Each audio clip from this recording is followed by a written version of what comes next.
I want you to just picture something for a second. Okay. You wake up on a Tuesday morning. Yeah. Right.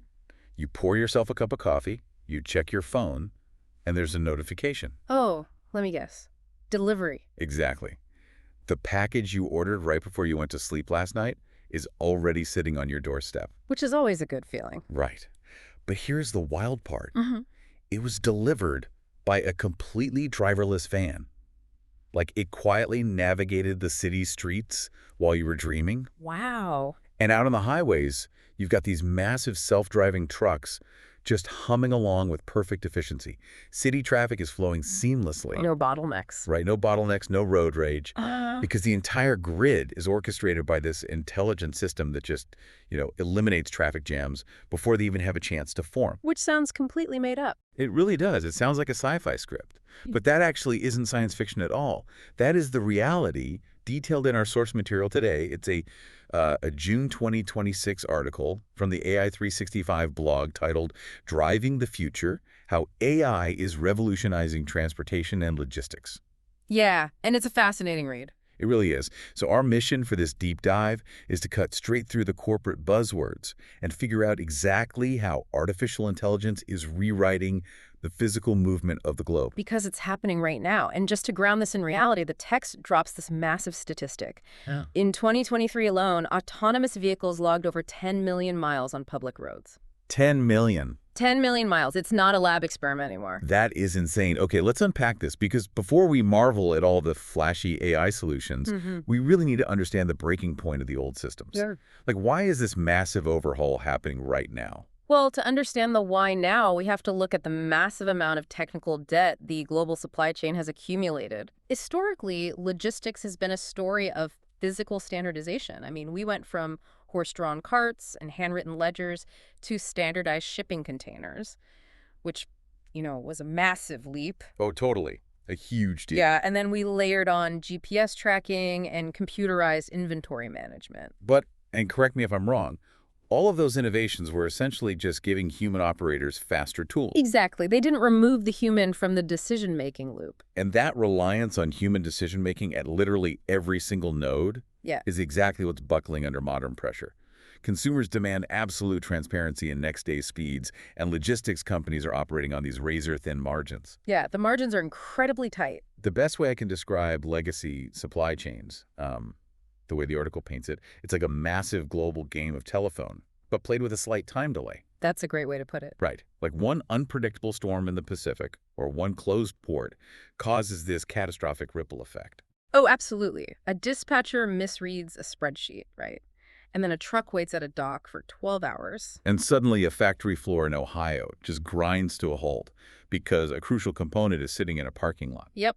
What's fascinating here is the mathematical ceiling of human cognition. What do you mean by that? Well, a global supply chain isn't just a series of linear steps.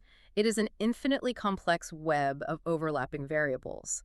So when a disruption happens, like that storm you mentioned, human dispatchers are essentially trying to solve the traveling salesman problem in their heads. But multiplied by 10,000 moving trucks, ships, and trains. Exactly. Human workers rely on intuition, and they just have limited data points. I mean, they can patch the immediate hole, sure, but they can't accurately calculate the downstream effects days in advance. So they are essentially playing a constant, exhausting game of logistical whack-a-mole. Pretty much. Which makes me wonder, are legacy systems just too slow?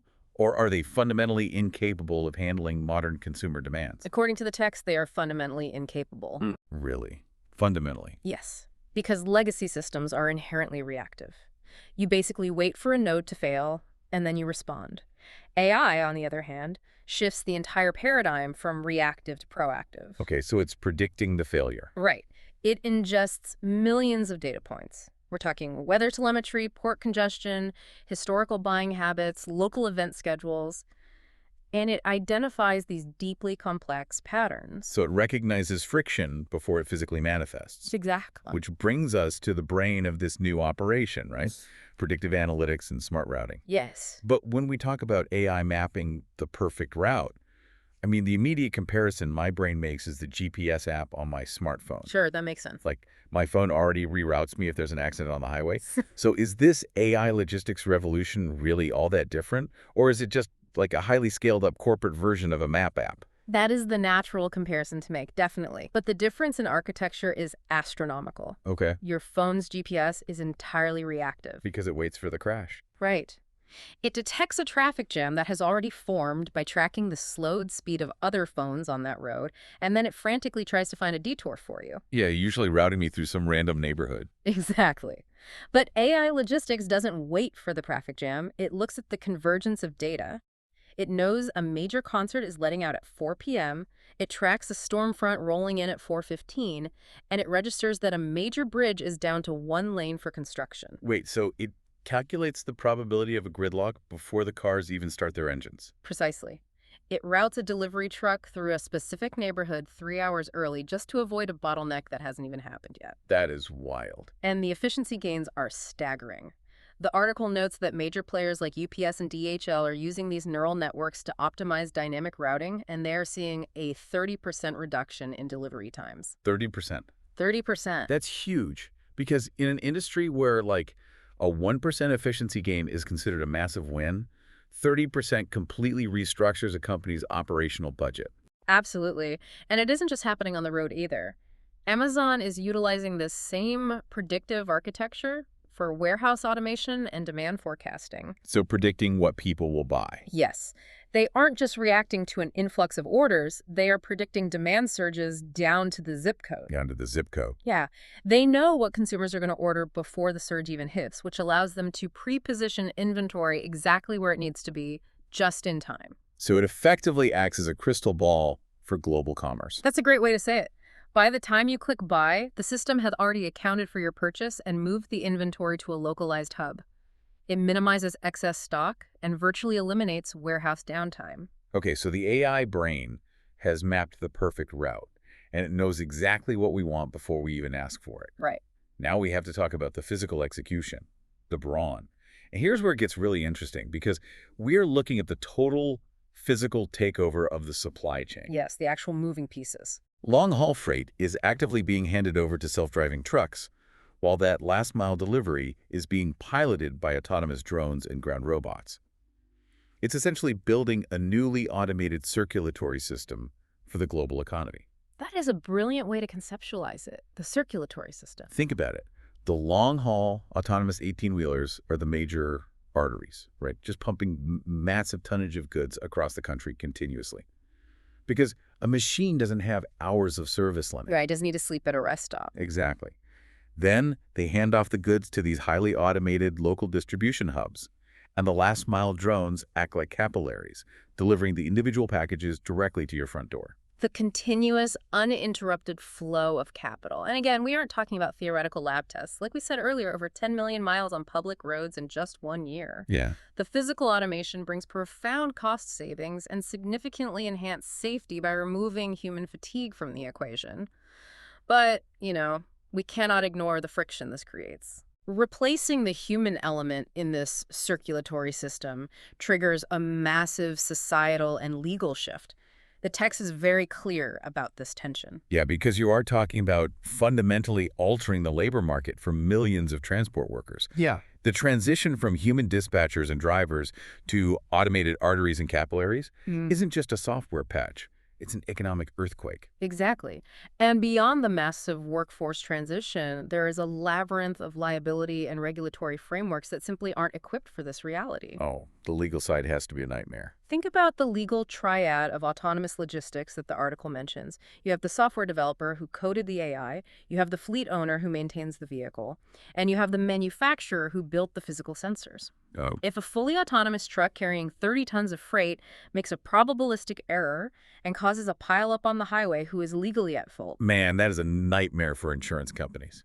Because historically, our entire legal framework for transportation is built around driver liability. Yeah. Right? You look for human negligence. So if there is no human, do you treat a traffic accident like a product liability case?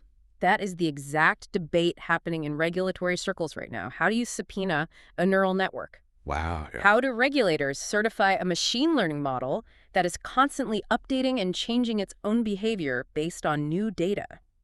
We are basically attempting to govern a 21st century technology with 20th century legal concepts, and the friction there is immense. It's a logistical dream, but a regulatory maze. Perfectly said. But let's step back from the legal quagmire for a moment, because it's really easy to get tunnel vision on the corporate profits and the legal challenges. But the text points out there are massive secondary benefits of this technology that directly impact the everyday consumer and the environment. Yes, the unseen benefits. One of the most critical areas where AI logistics is moving the needle is sustainability, specifically by targeting the deeply inefficient problem of empty miles. Oh, empty miles. Yeah. I want you, the listener, to really think about passing those massive 18-wheeler trucks on the highway. We see them every day. Right.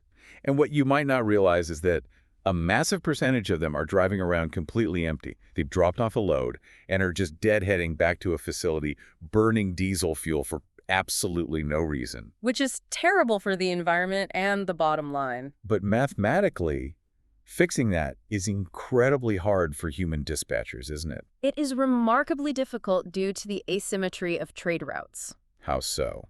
Well, a dispatcher might have a truck drop off a load of electronics in a rural town, right? But there isn't a manufacturer in that town to provide a return load. So the truck has to drive back empty. Exactly. Finding a profitable backhaul requires matching a specific trailer type, a specific weight limit, and a strict time window with another company's shipping needs. That sounds like finding a needle in a haystack. It is. Yeah. A human broker could take days calling around to secure that match. But AI neural networks process the entire regional market in milliseconds. They dynamically reroute trucks to pick up secondary loads, which virtually eliminates those empty miles. Which fundamentally alters the carbon footprint of global shipping. Right.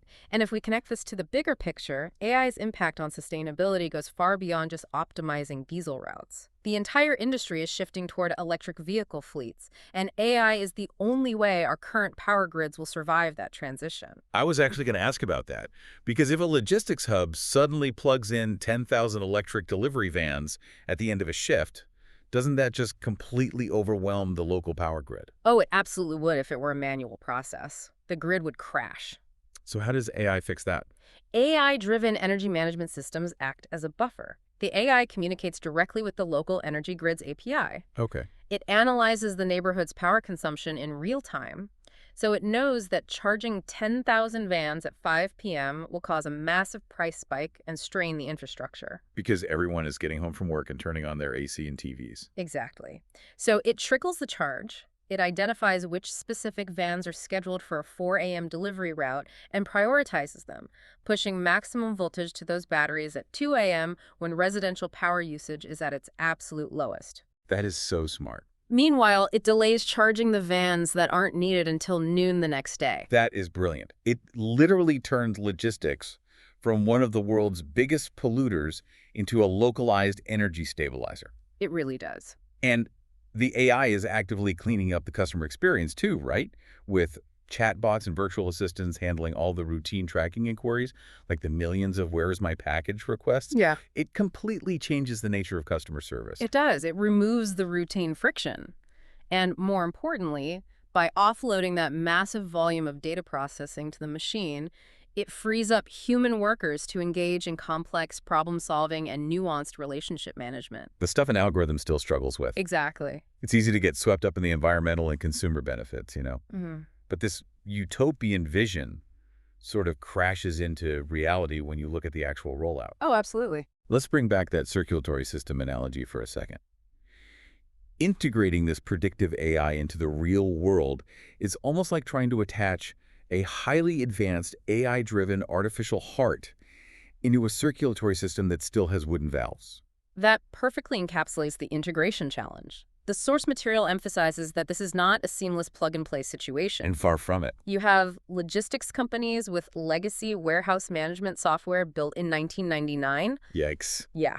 Their databases are siloed, their code is archaic, and now they are trying to integrate multi-layered neural networks into that framework via APIs. That sounds like a disaster waiting to happen. The technical debt is staggering. Yeah. It is incredibly expensive, the transition is slow, and the points of connection are just incredibly brittle. And every one of those brittle connection points is a security risk, right? Mm. I mean, for this AI crystal ball to work for it, to predict when I'm going to order coffee filters or route a van around a traffic jam, it requires unfathomable amounts of data. It Yes. needs my purchasing habits, facility schedules, real-time geolocation, and financial records. And this raises an important question about systemic vulnerability. As these systems interconnect via APIs to share all of this highly sensitive telemetry, data security becomes paramount. We aren't just talking about a hacker stealing credit card numbers anymore. Right, the stakes are physical now. Exactly. A targeted breach in a fully integrated AI logistics system could paralyze physical commerce.